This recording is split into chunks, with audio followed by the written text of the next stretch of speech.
आज का सत्संग ज्ञान, प्रेम और भक्ति पर है। सबसे पहले तो ये जानना बहुत ज़रूरी है कि हमें ज्ञान, प्रेम और भक्ति की क्यों ज़रूरत है। अगर आप परमात्मा की तरफ नहीं जाना चाहते तो इन तीनों में किसी की भी आपको ज़िंदगी में आवश्यकता नहीं है। उसी ज्ञान की आवश्यकता है जिससे आप कुछ कमा सको और अपना जीवन बिता सको।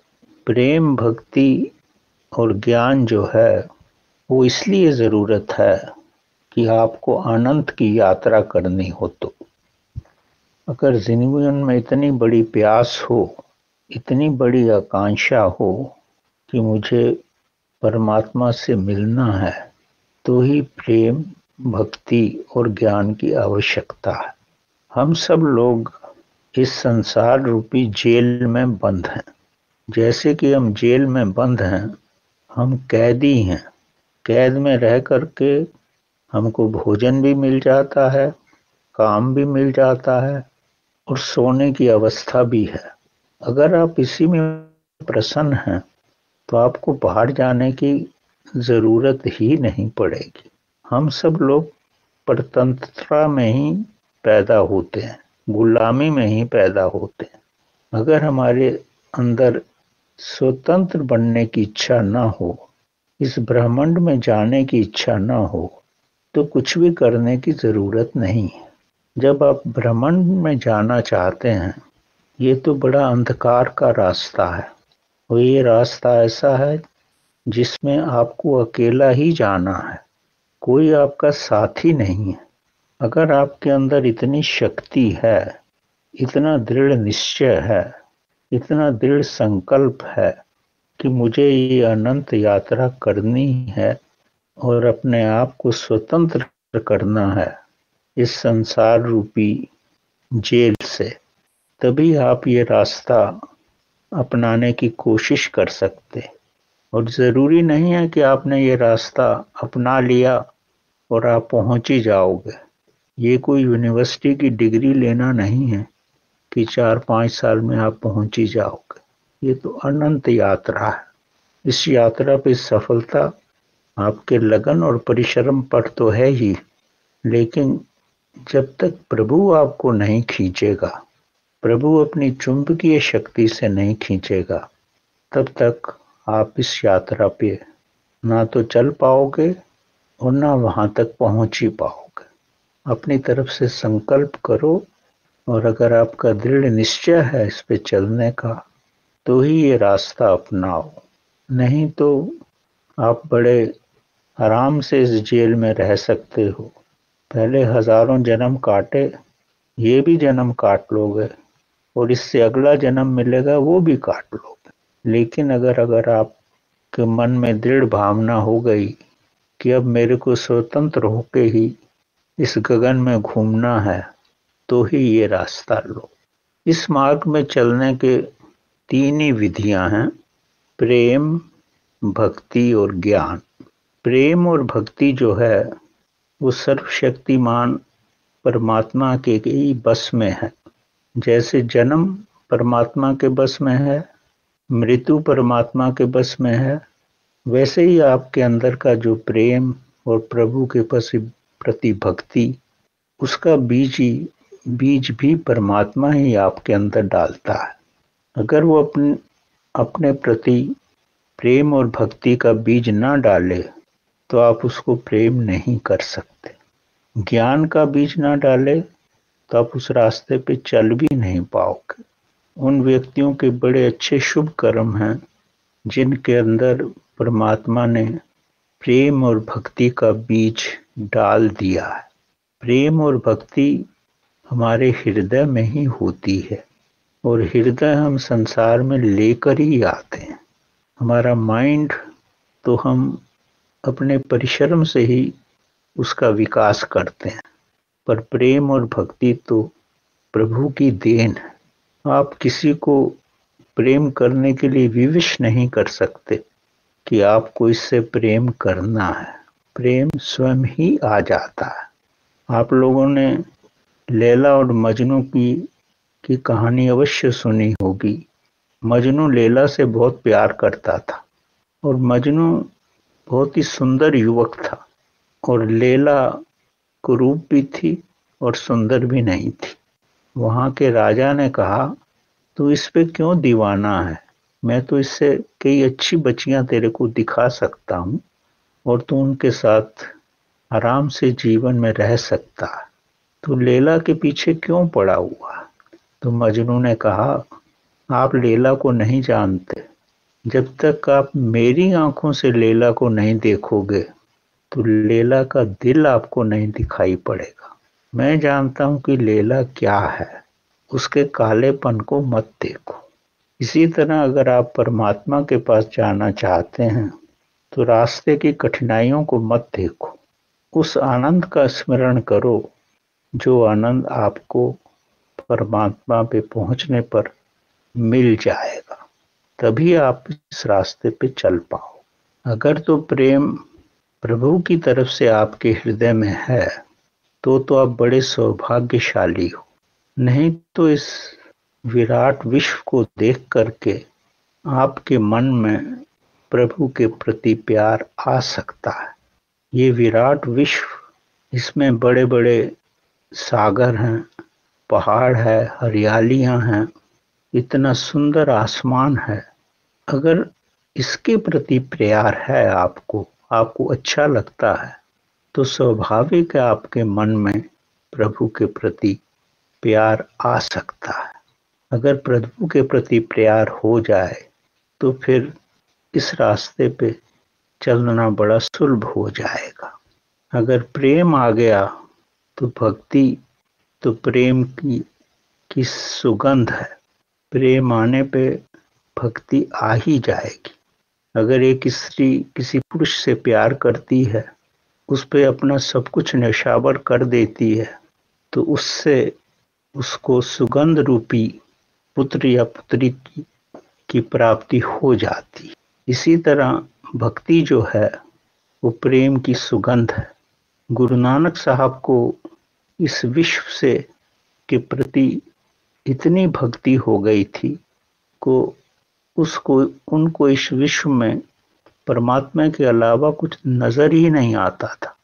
उनको ऐसा लगता था कि जितना आकाश है एक बहुत बड़ा थाल है, वो जितने सितारे हैं ये प्रभु की आरती के दीपक जल रहे हैं। वो तारों को तारा समझते नहीं थे, उनको लगता था ये प्रभु की आराधना में दीपक जल रहे हैं। वो जितनी कायनात है, जितने वृक्ष हैं, फूल है, उनकी सुगंध है, वो ये समझते थे ये परमात्मा की थाली में पड़े हुए हैं, उसको सुगंधित कर रहे हैं। वो जितने वृक्ष हैं, जितने फल आ रहे हैं, ये परमात्मा के चरणों में उसका प्रसाद है। ये भक्ति का महत्तम रूप है जिसको इस विश्व में देख के उनको भक्ति के अलावा कुछ सूझता ही नहीं था। तो अगर आपके हृदय में प्रेम आ गया तो भक्ति आ जाएगी, और भक्ति आ गई तो आप परमात्मा तक पहुंच जाओगे। आपको हर तरफ परमात्मा ही नजर आए। जैसे मीरा के हृदय में प्रेम आ गया भगवान कृष्ण के प्रति, तो उनको ही पति मान ली उसने, उनके लिए नृत्य करती थी और बिना ज्ञान के प्रेम के इतने बड़े शिखर पर पहुंच गई और परमात्मा का आलिंगन कर लिया। ये प्रेम और भक्ति की बहुत बड़ी शिखर है। लेकिन जिनके हृदय में प्रेम और भक्ति नहीं है और वो चाहते हैं कि हम भी उस परमात्मा तक पहुंचे, तो उनके लिए एक ही मार्ग है, ज्ञान का मार्ग। अगर उनके हृदय में ज्ञान का दीपक जल जाता है तो प्रेम और भक्ति सुगंध रूप में उनके साथ आ जाती है। इस ज्ञान के मार्ग पे चलने के लिए हमें उस अकाल में अपने को समर्पित करना पड़ेगा। वो अकाल जहाँ पर श्वास भी नहीं होता, मतलब ये है हमारे अंदर मन है, बुद्धि है, शरीर है और श्वास ही ऐसा है जो हमारे अंदर और बाहर का मिलाप करता है। अगर हम श्वासों से ऊपर चले जाएं तो निश्वास हो जाएंगे। निश्वास होने से हमारा जो मन है वो शरीर के साथ ना रह करके चेतना के साथ आ जाएगा, क्योंकि मन बिना श्वास के नहीं रह सकता। जब श्वास ही ना रहे तो मन भी नहीं रहेगा। जब ये दोनों ही अवस्थाएं खत्म हो गई तो बाकी एक चेतना ही बचती है, तो उसका विकास हो जाएगा। वो जैसे ही उसका विकास होगा और वो ब्रह्मांड में पहुंच जाएगी। यहाँ प्रश्न ये उठता है कि मन को अलग करना है। मन को आप श्वासों से अलग कर सकते हैं, मंत्र जाप करके, मंत्र में पूरी तरह से डूब करके, ताकि न मंत्र रहे न मन ही रहे, तो भी आप अकाल तक पहुंच सकते हैं। मीरा की तरह नृत्य करके भी मन से ऊपर आ सकते हैं।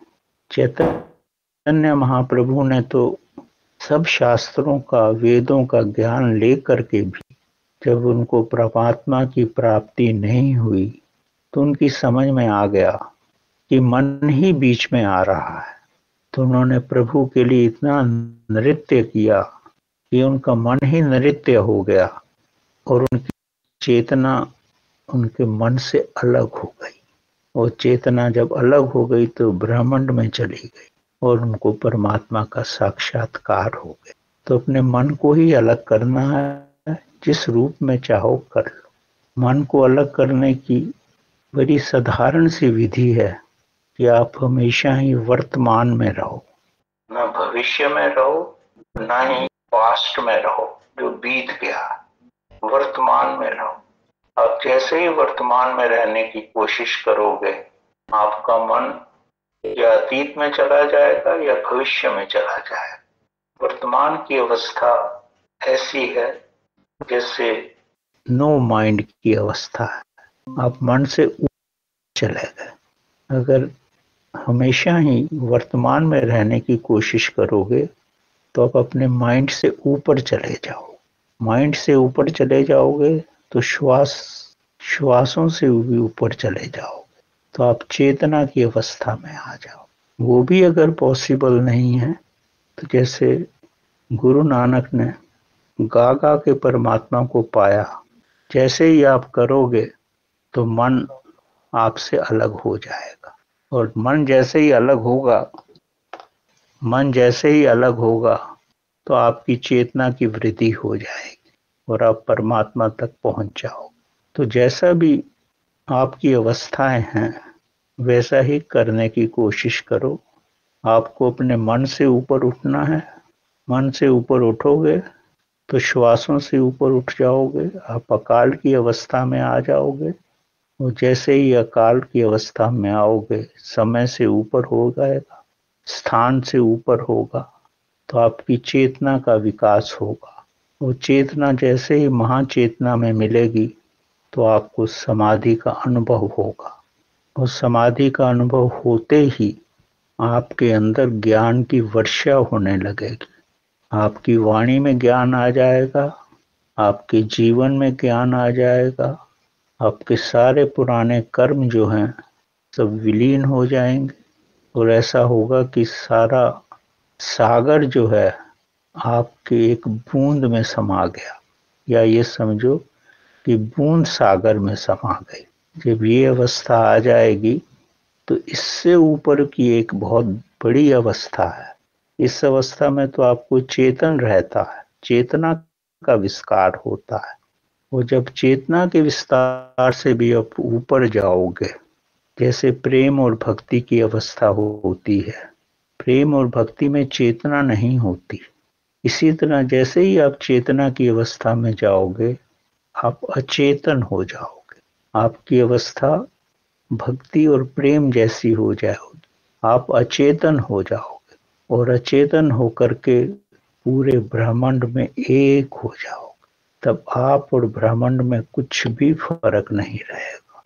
आप ऐसे लीन हो जाओगे कि आप परमात्मा का रूप हो गए।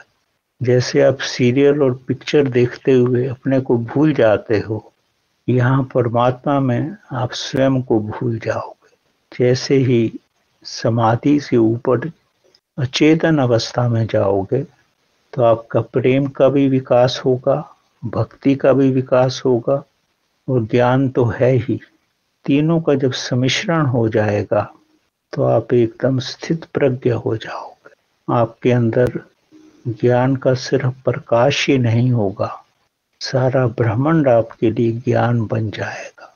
ज्ञान की ललाटें चलने लगेंगी और आप ऐसा अनुभव करोगे कि सारा संसार आप में समा गया है और आप संसार से बहुत ऊपर हो गए हैं और आपकी अवस्था परमात्मा जैसी हो गई। यहाँ इस अवस्था में आकर के आप स्वयं को भूल जाओगे।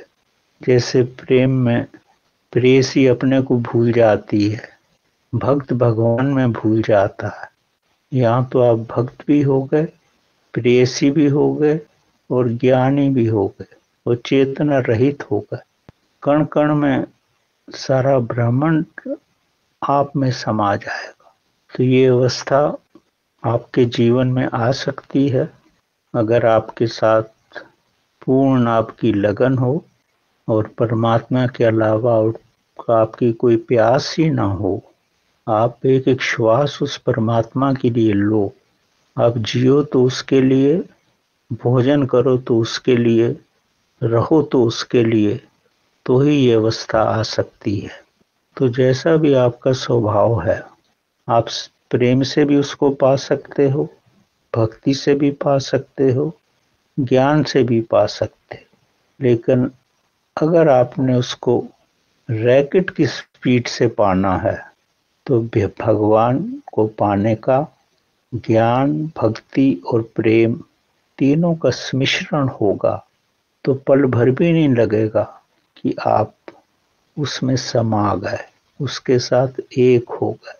प्रेम, भक्ति और ज्ञान के अलावा इस संसार में कुछ भी नहीं और ये सब उसके प्रसाद रूप से ही मिलता है। आपके कंट्रोल में नहीं है कि आप प्यार कर सको, आपके बस में नहीं है कि आप भक्ति ला सको, आपके बस में नहीं है अपने मन को कंट्रोल कर सको।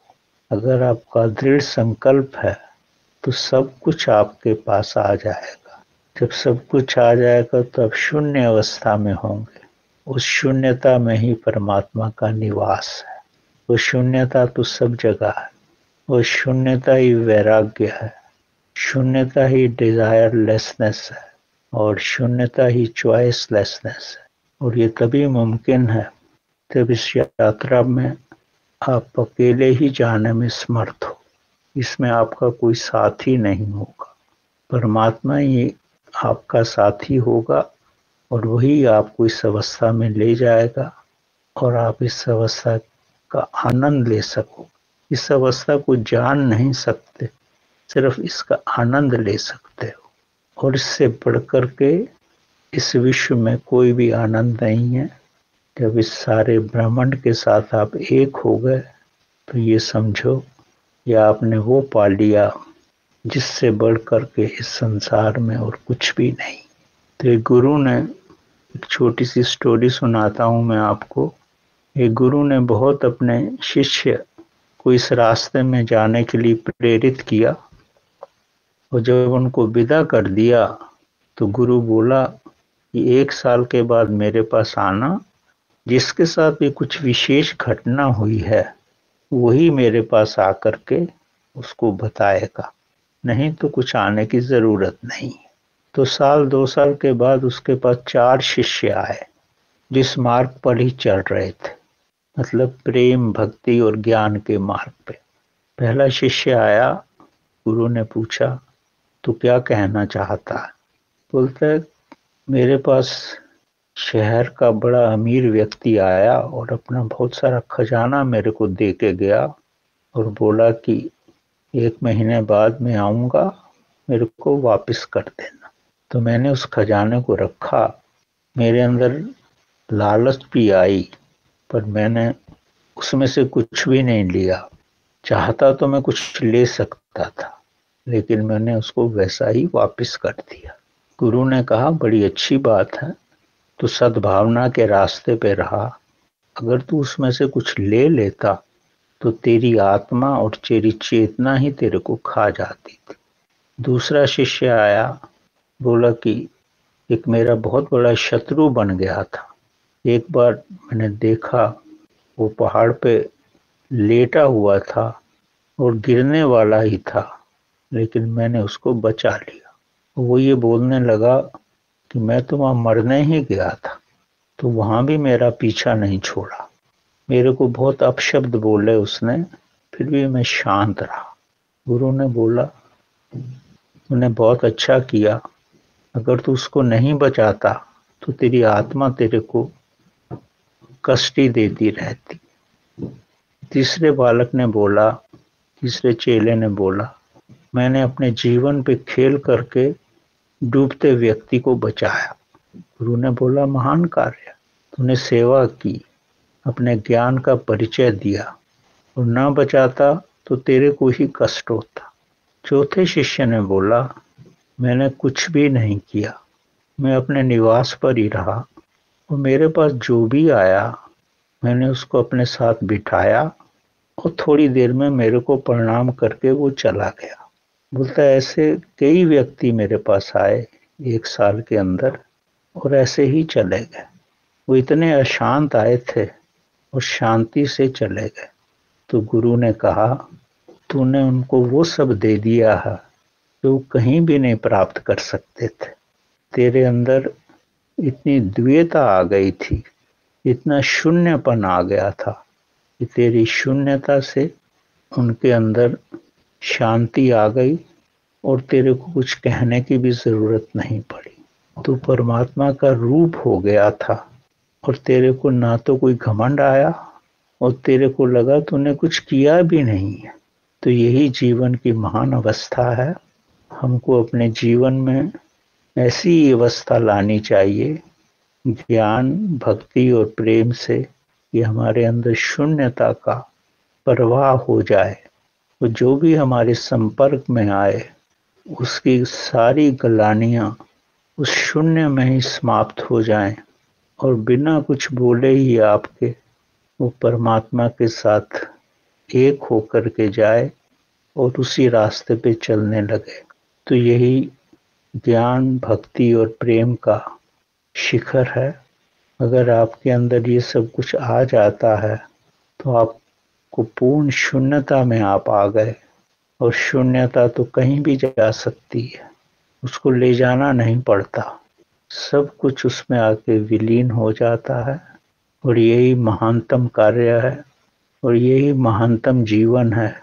और ये तभी मुमकिन है जब आप अकाल में हो जाओ, श्वासों से ऊपर हो जाओ, प्रभु भक्ति में आ जाओ, प्रभु प्रेम में आ जाओ, ताकि आपके अंदर पूर्ण शून्यता, भक्ति और प्रेम आ जाए, तो आप परमात्मा के रूप हो जाओगे। ये सब करने के लिए ही जीवन की महानता है और यही वास्तव में प्रभु का रूप भी है।